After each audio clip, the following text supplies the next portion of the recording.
예, 4부 시간 돌아왔습니다. 대한민국 보수가 가야 할 길에 대해서 생각해보는 시간. 차명진 의원님, 네? 여기 빨간불 들어오면요 하던 말씀 중단해 주시면 됩니다. 아, 그래요? 예. 살짝 들어간 것 같네요. 그래요. 자, 더 보수 시간. 오늘도 차명진 전 자유한국당 의원, 이준석 바른미래당 최고위원 나왔습니다. 어서 오십시오. 네, 안녕하세요. 예. 이번에 오늘 아침이죠. 오늘 아침 리얼미터가 여론조사한 거 두 분 어떻게 보셨습니까? 네, 저는 오늘 아침부터 택시 운전사 교육받느라 아무것도 뉴스 못 봤습니다. 아, 모릅니까? 열심히 사는 젊은이시군. 네. 예, 그동안 황교안 전 총리 같은 경우에는 전체적으로 보수 진보 합쳐서 2위 정도 기록했는데 네. 오늘 리얼미터 조사를 보니까는 1위 차기 대선 주자 선호도 이낙연 총리를 제치고 1위에 올랐습니다. 뭐 오차범위 내입니다만은 이거 어떻게 해석해야 될까요? 역시 당대표 출마하겠다. 네. 그리고 출마 이게 효과를 봤다고 봐야 될까요? 그렇죠. 이벤트 효과인데 예. 차기 대선 주자 선호도를 왜 벌써부터 조사하지? 그 리얼미터에서 하는 거예요? 오마이뉴스가 의뢰해서 리얼미터. 오마이뉴스 돈 많나 보네. 예. 근데 뭐 전 정권에서도 다 해요. 예. 근데 여태까지 합니다만, 예. 지금 한 3년 전 아니에요. 예. 3년 전에 한 조사가 그대로 맞은 적이 한 번도 없어요. 의미 없다. 예. 예. 가장 유사했던 게 누구였냐면 박근혜 전 대통령인데 그래도 박근혜 전 대통령 이명박 저 후보한테 밀리잖아요. 이명박 예. 시장한테. 예. 그래서 지금 저는 별로 의미 없다. 뭐 단순하게 이제 어쩜 뭐 흥미 위주 좀 비슷하고 예. 다만 이제 현재 국민들이 어떤 지도자를 원하는가 이런 것에 대한 이제 참고용은 되겠죠. 이채고? 저는 그냥 이걸 보면서 어차피 나중에 대선 가면은 양강 구도가 또 재편될 가능성이 높기 때문에 예. 보수 진영 전체 파이와 진보 진영 전체 파이가 어떻냐를 이제 살펴봐야 되는데 예. 그냥 최근에 이제 대통령 지지율 하락세와 맞물려 가지고 보수 진영이 좀 파이가 넓어졌기 때문에 지금까지 각 진영에서 1위군이었던 황교안 전 총리와 이낙연 현 총리의 순위가 바뀌었다. 이 정도지. 저는 뭐 황교안 총리가 그 보수 파이 내에서 차지하는 비중은 거의 비슷하다. 유사하다. 이 정도 생각합니다. 박근혜 정권 때도 뭐 정권 초기에 차기 대선 주자 선호도 조사했었는데 그때 여권에서는 김무성, 네. 야권에서는 박원순이 항상 1등이었어요. 그렇죠. 그런데 결국은 두 분 다 못 나갔죠. 그런데 이제 하지 어떤 못했으니까. 제가 볼 때는 그래도 이제 이분이 지지도 1위인 게 이제 주제이니까 요걸 제가 가만히 뜯어보니까 참 황교안 총리는 참 운이 좋은 분이다. 예. 지금 황교안 총리가 보수에서 1등 지도자로 뜨는 이유. 이제 제가 아까도 얘기했듯이 어떤 시대적인 어떤 상황을 반영하는 것 같은데. 예. 그 이유가 뭐냐. 첫째. 이 황교안 총리가 홍준표 대표하고 예. 참 묘하게 참 서로 이미지가 다른 게 하나 있어요. 예. 그죠? 그 홍준표 대표가 사실은 상당히 직설적이고 정확하고 하지만 보수들이 보기엔 조금 좀 품위가 없어 보인다. 예. 그렇죠? 예. 이런 그 이미지가 있었는데 황교안 총리는 그 반사 이익을 상당히 많이 보는 것 같아요. 예. 그리고 또 하나. 그동안에 이제 그 탄핵을 거쳐서 많은 사람들이 이제 들락날락 했단 말이에요. 그죠? 사실은 그 보수의 지도자로서 한 역할들을 했어요. 근데 예. 그 국민들이 이렇게 특히 보수층들이 이렇게 볼 때는 야, 좀 새 거 없냐. 그런 생각. 그 유명한 새 거지 이분은. 한 번도 사용 안 했던 새 거. 그런 의미가 있어요. 그래서 그런 의미에서 이분이 현재 제가 볼 때는 좀 뭔가 새로운 지도자를 찾는 보수층의 어떤 어떤 생각들을 반영을 하기는 하고 있는 것 같다. 이런 생각은 들어요. 그러니까 저희가 아까 보수층의 파이 얘기를 했는데요. 그렇다면 이번에 좀 순위가 아니면 수치가 오른 황교안 총리에 비해 가지고 수치가 내려간 사람이 누구냐를 보면요. 놀랍게도 유승민 의원 쪽이 약간 내려갔어요. 그런데 이 말은 뭐냐면 아까 우리가 봤을 때는 우리 스펙트럼을 놓을 때 가장 친박스러운 사람과 덜 친박스러운 사람 이런 스펙트럼이 존재할 거다. 보수 지지자들 마음속에 그런 생각하는 분도 있겠지만 사실은 그게 아니다는 거예요. 방금 전에 차명진 의원님 말씀하신 것처럼 뭐 새로운 것 아니면 반대로 홍준표 대표로 대표되는 어쨌든 강경 보수류에 대응하는 좀 더 젠틀한 사람들에 대한 그런 지지 이런 것들이 아주 세분화돼 가지고 존재한다는 거예요. 그러니까 저는 이번 국면으로 봐가지고 앞으로 뭐 보수 전체 파이를 보는 것도 중요하고 보수의 주도권이라는 게 사실 탄핵 이후에는 한동안 이제 소위 말하는 보수 지층의 어쨌든 강한 울분 이런 걸 대변하기 위해 가지고 속된 말로 말을 시원하게 하는 사람 뭐 이런 것들에 대한 지지가 있었거든요. 근데 지금 이제 가면 갈수록 이제 결국에는 대권의 정권 창출을 할 수 있는 사람 쪽으로 몰려갈 가능성이 있다. 그러다 보면은 지금과는 완전 다른 양상의 이제 보수 주도권 경쟁이 일어날 것이다. 이런 생각도 하게 됩니다. 새로운 주자가 나올 수도 있다. 아니면은 지금까지는 예. 아까 제가 얘기했던 여러 가지 그동안에 어떤 탄핵을 거치면서 보수의 지도자 역할을 했던 사람들에 대한 일반 국민 대중, 특히 보수 대중의 어떤 판단 이런 것들이 좀 새거 없나 이런 생각들이 있어요. 그것 때문에 이제 황교안 대표 지지율이 오르는데 황교안 총리 그래서 황교안 총리가 조금 나오기 전에는 사실은 황교안 총리보다는 조금 덜하지만 그래도 좀 새것스러운 오세훈 씨가 사실은 1등 했었거든요. 근데 이제 황교안 총리가 나오니까 황교안 총리가 더 1등이에요. 그러나 제 생각엔 이래요. 그렇다고 해서 이게 앞으로도 계속 갈 것 같지는 않다. 두고 봐야지 한다. 예. 그러니까 앞으로는 제가 볼 때 이제 문재인 대통령 이제 후기에 어떤 과제, 소위 말하면 이제 지금까지는 쉽게 얘기하면 비홍준표, 비김무성스러운 사람, 이런 사람이 이제 주자였다면 앞으로는 제가 볼 땐 비문재인스러운 사람이 아마 보수의 주자로 뜰 텐데 그건 누가 될지 몰라요. 그러니까 이 황교안이 될지 이건 잘 몰라요. 왜냐하면 우리가 아까도 제가 얘기했듯이 박근혜 대표가 예. 노무현 대통령 때 당대표 하면서 저분 정도면은 다음에 대통령 되겠다 많은 사람들이 생각했었어요, 사실은. 예. 그런데 사람들이 결론 내리기를 반 노무현은 박근혜라기보다는 이명박이다 이렇게 그죠? 이렇게 생각을 하면서 이명박이 된 거예요.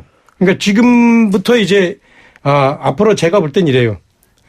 이제 오히려 저는 뭐 이번 당 대표 이런 거는 벌써 결정이 좀 많이 된 것 같고. 황교안 총리로요? 아니 이제 이거 방송에서 그런 얘기하면 좀 안 되니까. 예. 뭐 하여튼 된 것 같고. 누군지는 모르지만. 네. 누군지는 알지만 말을 못한다. 네, 알지만 말을 못하고. 알겠습니다. 그러나 앞으로 또 게임은 새롭게 시작될 거다. 네. 예, 제가 볼 때는 예. 근데 이제 다들 이제 저도 이제 한국당에 있는 지인분들과 얘기해 보면 하는 말이 근데 자기들도 약간 캥기는 게 있다고 하더라고요. 뭐냐면은 속된 말로 정치 경험이 지금까지 전무했던 황교안 총리와 예. 그리고 지금까지의 한두 달간의 상황을 봤을 때 대여 투쟁력이 기대에 미치지 못하는 나경원 대표가 조합됐을 때 과연 이 상황에서 야성을 드러낼 수 있겠냐에 대해 가지고 예. 굉장히 우려가 있습니다. 지금 아마 홍준표 대표도 그런 지점을 공략하려고 하는 것처럼 보여요. 예를 들어 말하는 게 뭐 황교안 전 총리가 그 동안에 뭐 하고 있었냐 이런 것부터 해서 자꾸 이제 본인의 투쟁력을 강조하려고 하는 걸 보이는데 저는 이 움직임도 약하다 보는 게 뭐냐면은 홍준표 대표가 그러면 안 해봤냐는 거예요. 그 전에 보면은 예. 투쟁 방식으로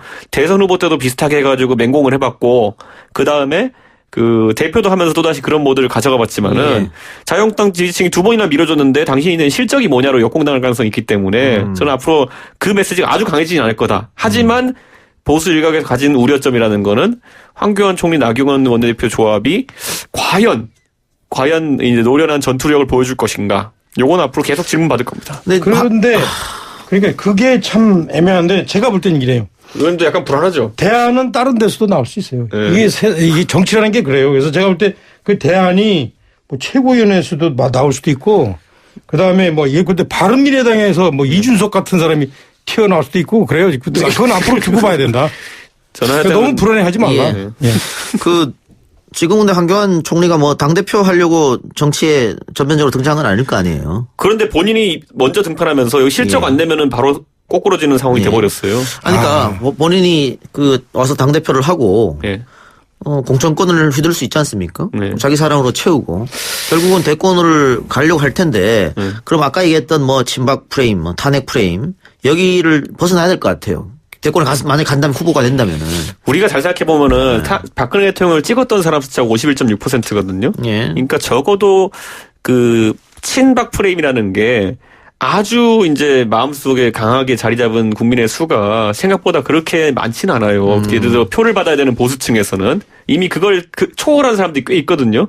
그렇기 때문에 그 상황 속에서 황교안 총리가 오히려 부족한 부분으로 지금 보이는 건 뭐냐면은 이분이 집권 능력이 수권 능력이 또는 정책 능력이 있냐는 거예요, 보면은. 우리가 이분이 뭐 검사로서 아주 훌륭한 분이었고 그 전문성이야 누구나 인정하겠지만은 반대로 그러면 경제관은 무엇이냐, 안보관은 무엇이냐, 교육관은 무엇이냐에 대해 가지고 저같이 정치 평론을 이제 하는 사람도 단 하나도 모릅니다, 솔직히 말하면은. 예. 그러니까 나와가지고 업적으로 내세운 게 본인이 법무장관 있을 때 통진당 해산 이거밖에 없잖아요, 지금 보면은. 예. 그러니까 저는 이 상황 속에서 수권 능력을 보여주지 못한다면은 그리고 대여 투쟁력을 보여주지 못한다면은 의외로 빨리 식어버릴 수 있습니다. 저는 지금 예전에 반기문 사무총장도 사실 여러 가지 이유가 있었지만은 첫째 정무적 능력, 두 번째로 이 사람의 정책관이 무엇이냐 두 개 답을 못하면서 싹 사그러들었거든요. 근데 지금 이제 우리 이동영 앵커는 이랬어요, 이제. 황교안 그 총리가 그야말로 이제 어떻게 그 당대표 역할을 뭐 된다면 효과적으로 수행해야 되느냐 이런 차원에서 첫 번째 친박 프레임을 좀 벗어나야 되는 거 아니냐 예. 그런 얘기를 했는데 그 부분에 대한 대답은 이준석 씨가 지금 얘기를 했는데 좀 애매하게 얘기했어요. 이준석 씨가 뭔 얘기하냐면 아마 제가 볼 때는 좀 지나면요. 친박이냐 아니냐 프레임이 별로 중요하지 않게 돼요. 이게 역사라는 게 그래요. 항상. 우리가 이게 팽이치기를 누가 잘하느냐 잘 못하느냐 이걸로 우열을 가렸던 시기는 6살 때까지예요. 그다음에 지나면은 연날리기로 바뀔 수 있어요. 그러니까 친박이냐 아니냐 이 문제는 지금 우리가 이렇게 심각한 것 같아도 제가 볼 때는 좀 있으면은 이미 좀 약화될 거다. 예. 그리고 그것이 이미 나타나고 있어요. 한국당 내에서도. 그리고 그 점과 관련해서 또 이제 이준석 씨는 자, 그러면은 안보관, 경제관 이런 걸 잘 보여야 된다. 이렇게 얘기되는데 솔직히 그분에 관해서는 저는 이렇게 생각해. 그거는 현재 아무도 장담할 수 없다. 그죠? 예, 그건 장담할 수 없고 그리고 저는 예컨대 궁 한번 통한다고 아마 황교안 총리도 나름대로 그 부분들에서 준비하고 있을 거고 그런 부분이 만약에 황교안 총리에서 나타나지 않는다면 저는 새로운 데서도 나타날 수도 있다. 충분하게. 제가 말한 그거 이제 뭐냐면 예전에 아까 이제 이명박 박근혜 경쟁에서 그 당시에 사실 노무현 대통령과 경쟁하기 위해서 누가 나와도 되는 분위기였다 이렇게 했을 때 그렇다고 해서 유권자들이 그 안에서 선택을 한다는 거죠. 노무현 정부의 그 당시에 경제 정책에 대한 불만이 많다 보니까 경제 쪽에 강점이 있는 후보를 골라보자 해서 그때 이명박이라는 식으로 이제 가가지고 그렇죠. 그런 네. 프레임이 작동했던 거거든요. 저는 그렇기 때문에 지금도 저는 제가 아까 경제, 안보, 교육 얘기했는데 사실 경제를 힘주어 얘기했던 건 뭐냐면은 이번 정부의 가장 지금 어려움을 겪고 있는 점이 안보보다도 경제거든요. 그랬을 때 경제관이 무엇이냐에 따라 가지고 보수 진영에서도 헤게모니가 바뀔 수 있다. 그거는 몰라요. 그건 몰라요. 지금 예컨대 이제 경제가 우리나라 경제가 지금 흐름이 적어도 이제 대외 변수에 상당히 의존하기 때문에 현재 이 부분에 대해서는 나빠진다 좋아진다 장담한다는 것이 사실 어렵다고요. 그래서 이 부분을 어떻게 해결하는가의 차기의 덕목이 하나도 될 수 있지만 또 하나는 이게 사실은 북핵 문제도 또 어떻게 보면은 그게 또 하나의 덕목이 될 수도 있어요. 그러니까 하기에 나름에 따라서는 북핵 문제와 관련해서 예컨대 외교를 정말 잘하는 사람이라든가 아니면 우리나라의 무슨 장군 출신이라든가 이런 사람이 또 뜰 수도 있어요. 그러니까 이 부분에 대해서는 제가 볼 때 어제에 관해서는 전문가가 있으나 내일에 관해서는 전문가가 없다는 어떠한 소위 말하면 주식 투자의 최고의 대가가 얘기했듯이 저는 우리나라 앞으로의 정치 향방 소위 말하면 국민적인 시대 정신 보수의 어떤 앞장을 누가 설 건가 이거는 예측하기 좀 어려울 것 같아요. 그러니까 이준석 최고가 말한 수권 능력은 시간이 좀 필요할 것 같고요. 어느 정도 되는지. 그리고 경제관이나 안보관 같은 경우에는 뭐 자유한국당의 사상과 신념에서 크게 벗어나지 않을 것 같고 그러면 결국은 다른 것보다는 앞으로 본격적으로 평생 공무원을 하다가 이제 정치인을 뛰어들었으니까 검증의 장벽에 놓여야 되는데 당장 지금 정치권 들어오자마자 얼마 안 됐는데 뭐 아들 군 보직 특혜 나왔고 오늘 한겨레 보도에 보면 나는 최순실을 몰랐고 만난 적도 없다고 했는데 최순실이 본인 입으로 직접 근데 황교안 씨는 왜 그런 걸 안 받아? 또 이렇게 얘기했단 말이죠. 모르는 사이에서 이런 얘기를 할 수 있겠냐. 이런 검증이 앞으로 세게 될 거냐. 특히 또 특정 종교에 편향된 점 앞으로 이 검증을 어떻게 통과할까. 저는 그런 생각도 좀 드는데요. 걱정하는 거세요? 아니면은 두고 봐라 이거세요? 걱정이죠. 그래요? 네. 근데 저는 생각에 황교안 총리가 아마 이런 검증을 자기한테 유리하게 하기 위해서 빨리 진입했나 그런 생각도 들어요. 그래서 오히려 여기 오히려 빨리 털은 게 낫다. 네, 여기서 이 대권 주자로 물망에 오르면 사실은 이제 검증을 일정하게 많은 사람들이 그쵸. 공격으로 생각하는 수가 있거든요. 그래서 그러니까 그걸 과연 버티는 힘이 있느냐 네. 없느냐죠. 본인도 이제 그런 면들을 생각했을 텐데 그건 내가 어떻게 알아? 아무리 그래도 이제 나도 몰라, 그거는. 대선 지금 지지율 17% 나오는 사람이 그런 잔매를 맞고 무너지지는 않습니다, 보면은. 그리고 특히 지금 제기되는 의혹들 같은 경우에는 사실 가장 이제 대한민국 민감하게 생각하는 뭐 단맞은 병역 면제 뭐 이런 것도 지금 크게 개의치 않는 지지층이 생긴 거기 때문에 예. 저는 지금쯤에 다른 문제들 뭐 아들의 군보직 문제라든지 이런 것들 같은 경우에는 지금의 지지율을 무너뜨리기는 어려울 것이다. 다만 아니 저는 뭐 지지율을 무너뜨리는 문제가 아니고 예. 본인이 그런 거를 맞았을 때 괜찮을 정도로 맷집을 키웠느냐. 그러니까 정치인이면은 그 정도 맷집은 있잖아요, 누구나 다. 근데 정치를 안 해봤던 사람이기 때문에 그런 맷집이 있을 것이냐. 네. 그런 저는 궁금심이에요. 딱 하나 얘기해드리고 싶은 건 뭐냐면요. 세상에서 되게 까다로운 보스 중에 하나, 제 생각에는 거의 최종 보스급이 누구냐면 박근혜 대통령이거든요. 그분한테 처신해가지고 어쨌든 그 법무부 장관 지내고 이렇게 했다 그러면은 이분의 어쨌든 뭐 미꾸라지라고 표현하면 그렇지만 처신 능력에 대해 가지고는 상당 부분 이제 검증이 되는 겁니다. 그 까다로운 사람이 어떻게 대응하느냐에 대해서는. 그렇기 때문에 저는 앞으로 이런 처신도 우리가 공개적으로 하는 모습 못 봐서 그렇지 지금 딱 보세요. 제가 지난번에도 한번 언급했지만은 홍준표라는 사람이 와가지고 황교안 총리를 물어뜯기 시작하니까 바로 카메라가 마이크 들이대니까 아 홍준표 씨도 참 우리 당의 좋은 자산이고 뭐 나중에 같이 할 수 있으면 좋겠다 이렇게 하고 넘어가는 것 자체가 사실 일반적인 정치인이 하기는 어려운 거거든요. 그렇기 때문에 저는 우리가 보던 건 다른 방식으로 우리가 해결할 수도 있다. 저는 그 생각이 들어서 한번 지켜봐야죠 이제. 그리고 그 뭐 최순실 씨가 무슨 뭐 황교안 그 사람은 왜 그래 이런 얘기를 녹취가 이제 수사 기록 중에 있었다라고 얘기하는데 내가 볼 때는 이거는 그냥 지나가는 흥미거리 이상은 안 될 것 같아요. 예. 예를 들어서 뭐 황교안 총리가 그렇잖아요. 현재 최순실과 손을 잡고 예. 상당히 이제 국정 현장에서 의논을 하여 가면서 뭐 어떤 여러 가지 문제를 일으켰다 하면 모를까. 이거는 선거운동 때이고 그다음에 또 최순실과 또 황교안이 직접 어떤 만나서 선거운동을 같이 했다는 이런 증거도 없는 거고. 그래서 저는 글쎄 이게 찾아낸 사람의 의도가 참 상당히 노력은 많이 한 것 같지만 그 별수 대세는 전혀 지장 없는 것 같아요. 이거는. 저는 황교안 총리 아까 말했던 정책적 능력 부재 또는 어떤 그것이 지금 아직까지 물음표로 있는 상황 속이 이거에서 이제 공격할 포인트가 많다 보지 아까 이제 야권에서 지금 제기하는 것처럼 뭐 도덕성 논란이라든지 이런 것들 이거는 오히려 지지층을 강화시킬 가능성이 있습니다. 그렇기 때문에 저는 아마 좀 대표가 된다고 하면은 아까 말했듯이 나경원 황교안 조합이 과연 대여 투쟁력이 있겠느냐 두 분 중에 정책 전문가가 있느냐 뭐 이런 것들이 있어가지고 그 부분에 약점이 노출될 가능성이 높다 봅니다 지금. 근데 그 참 재밌어. 제가 보니까 옛날에 이명박 박근혜도 그랬었는데 그 당시에 이미 노무현 대통령이 여당임에도 불구하고 그 여당 사람들이 이명박 박근혜 검증한다고 막 처음부터 달라들었거든. 그러니까 이게 이 사람들도 벌써 아는 거야 이제. 예? 제가 볼 때는 지금도 그런 것 같아요. 황교안 씨도 이제 이렇게 보냐면 너무 빨리 저 여당에서 검증을 얘기하는 게 여당 사람들이 지금 새가 한쪽으로 기우는구나 이런 걸 느낀 것 같아요.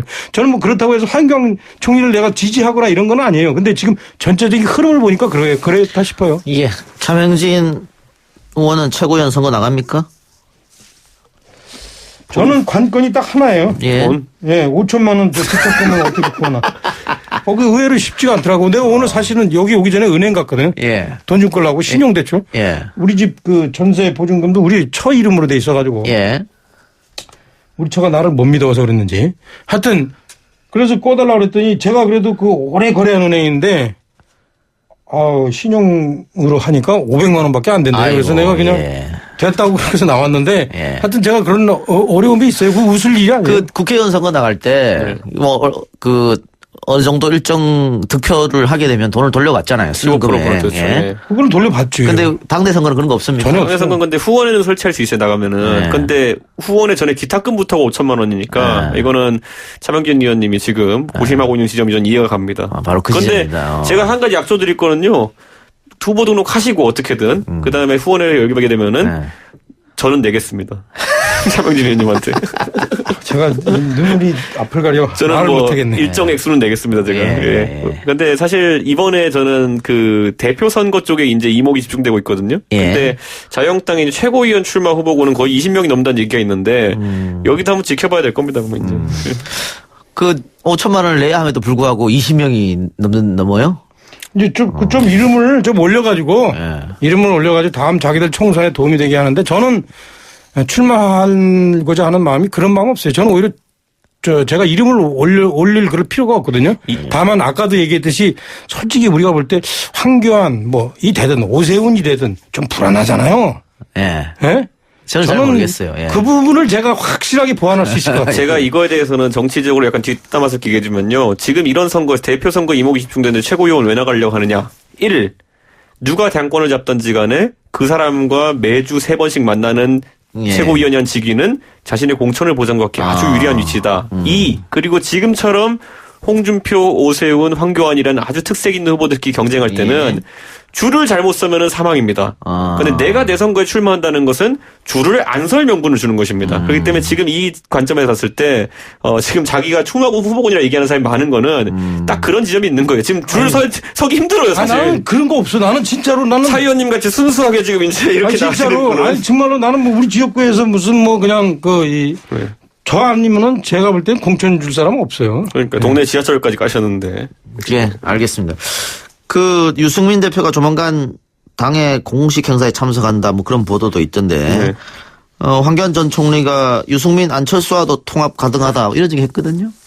근데 이게 많은 분들이 이 유승민 대표의 최근 행동을 보고 예. 이제 황교안 총리가 들어서면은 예를 들어 이제 다른 어떤 보수통합 행보가 어렵기 때문에 갑자기 당 행보에 나서는 거 아니냐 그러는데 사실 주변에는 그 지방선거 끝나고 나가지고 한 6개월 정도는 자숙하는 기간을 갖겠다고 했었어요. 그것에 따른 어떤 공부 마치고 나오는 것이지 지금 대외적인 변수에 따라서 그렇게 결정하는 사람은 아닙니다. 유승민 대표. 그러면 이 최고가 봤을 때 유승민 의원이 자유한국당에 들어간다거나 이런 일은 없을 거라고 생각하십니까? 저는 지금 시점에서는 전혀 생각해 볼 수 없습니다. 그건. 예. 이제 당대당 통합해야죠. 당대당 계속 주합니다. 하태경 의원, 이준석 최고는 안 할 것 같은데요, 당대당 통합? 저는 그 택기보다한테 집중 타겟이 되기 때문에. 하태경? 원래 있잖아요. 예. 원래 안 무는 애가 크게 짖어요. 하태경 제 속으로는 제일 통합하기 바랄 걸 그 친구. 네. 그것도 제가 확인해 줄 수 없습니다. 차명진 의원의 개인적 의견이었고요. YTN하고 상관이 없어요. 그래, 하여튼 그것도 지켜보고, 지금 처음에 그 자격 논란이 있었잖아요. 오세훈 전 시장, 황교안 전 총리. 이게 당대표 나갈 수 없다. 그 자유한국당 당원 당규를 보면은. 이거 전혀 논란 안 되는 게 뭐냐면요. 예. 원래 책임당원이 출마 자격이거든요. 모든 선거에서는. 공천도 그렇고. 근데 공천할 때 그러면 우리가 인재 영입을 하잖아요. 그 사람들도 6개월 당비 안 됐을 텐데 그럼 어떻게. 다 못 나간다. 다 못 나갔는데 그게 왜 어떻게 주느냐.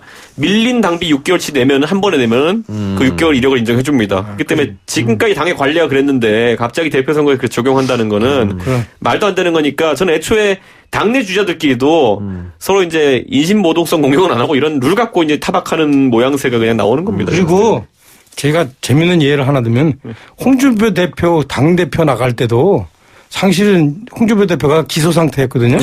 우리 당에서는 기소 상태에 있으면은 사실은 원래 그 당원 당규에 하면은 출마 못하게 됐어요. 정치자금 사안이었잖아 심지어. 그러나 우리 당은 모든 권한은 최고위원회가 하여튼 절대적인 권한을 가지고 있어요. 그건 아마 다른 당도 마찬가지예요. 예. 최고위원회가 결정하기 나름이에요. 예. 아니 민주당 같은 경우에도 이해찬 의원 복당이 당원 당규로는 불가능했는데 최고위원회에서 결정해서 복당이 된 거니까 예. 특별룰을 적용해서. 자, 다른 현안 시간이 좀 없습니다만은 오늘 발표 났죠. 그 예타 면제 예산 24조 1,000억 원. 일단 짧게 두 분 요 결과에 대해서 어떻게 생각하십니까? 중앙에서 욕먹으면 욕먹을수록 지역에서 득표 요인이 되는 게 이런 거예요. 지역에서는 박수 받는다. 네, 이게 보면은 이제 우리 의원이 드디어 예타 따냈네. 그래서 저는 참 이게 보면은 참 곤란한 거예요. 지난번에 손혜원 의원 경우도 비슷한 경우예요. 네, 비슷한 경우인데 이 충돌 빼고 손혜원 의원이 욕을 먹더라도 목표 이게 좀 부응하려고 그런 거 아니야? 네. 이런 소리를 들었던 것처럼. 그래서 이 문제는 제가 볼 때는 따라서 대통령께서 상당히 다분히 선거에 관한 생각을 하신 것 같다. 선거용 선심? 네. 왜냐면은 지금의 어쨌든 일자리 정책이 있어가지고 다른 아이디어들이 많이 나왔지만은 결국엔 MB가 가졌던 신념대로 그러니까 양질인지는 모르겠지만 일자리 많이 만드는 토건이 제일이다라는 주의가 사실 MB만 그런 게 아니라 미국의 뉴딜도 그랬고 다 그랬거든요. 그러다 보니까 지금 같은 일자리 비상 상황에서는 아무리 과거에 SOC 사업을 비판했던 지금 정부를 할지라도 똑같은 칼을 빼들 수밖에 없다. 그나마 이건 뭐 썰면 썰리기라도 하는 칼인 걸 확실히 아니까 오히려 창조 경제니 혁신 성장이 이런 건 약간 뜬구름 잡기처럼 비춰질 수 있지만은 요거는 바로 현금이 돕니다. 예. 그래서 저는 총선용이다라는 뭐 그거는 부정적이든 긍정적이든 인정할 수밖에 없는 상황이고 저는 그 시점 그 측면을 봤을 때 여당의 어떤 지역에서의 일반적인 지지율 상승은 약간 예상되는 것이고 특히 이번에 경남 지역의 수건 사업이었던 남부 내력철도 이런 것을 해줬거든요. 예. 그리고 충청도도 좀 그렇더라고요. 그 말은 무엇이냐면은 PK가 지금 다급하다라고 생각하고 있는 겁니다. 지금 여당이 그렇기 때문에 저는 앞으로 총선 앞두고 이런 선심성 예산 더 지역에 쏟아질 것으로 예상됩니다. 예. 서울에 왜 안 해준지 아세요? 서울은 예. 이긴다고 생각하는 거예요. 근데 오히려 그 진보 지지자들 중에서 이제 반발이 많이 있더라고요. 네. SOC 사업 안 한다는 놓고 이렇게 하면은 결국은 예전과 다르게 뭐 있냐 이런 식으로. 근데 예를 들어 정의당 같은 경우도 여기에 대해서 세게 비판 못하는 게 뭐냐면요. 예. GTX B노선 이번에 속된 말로 이제 물거품이 됐는데 그 예타 면제가. 근데 이거 이제 GTX 노선은 예를 들어 이정미 당대표 같은 경우에도 본인이 송도를 지역구로 상정하고 활동하고 있는데 그 지역에 꼭 필요한 것이다라고 해서 이제 예타 면제를 요청하는 입장이거든요. 그러니까 저는 정의당도 사실 지역구 선거를 앞두고는 고민이 많을 겁니다. 원래 당 이론대로라면은 적극적으로 막아내고 해야 되는 것이 정의당인데 그리고 그거 그렇지 않다는 거. 예. 조금 제가 교정할 거는 서울 수도권은 자신 있어서 그런 게 아니라 예. 좀 서울 수도권은 제가 볼 때 지방을 위해서 약간 포기한 측면이 있어요. 그래, 알겠습니다. 자, 오늘 방송 여기까지 시간이 없어서 예. 여기서 끝내겠습니다. 두 분 수고하셨습니다. 예, 감사합니다.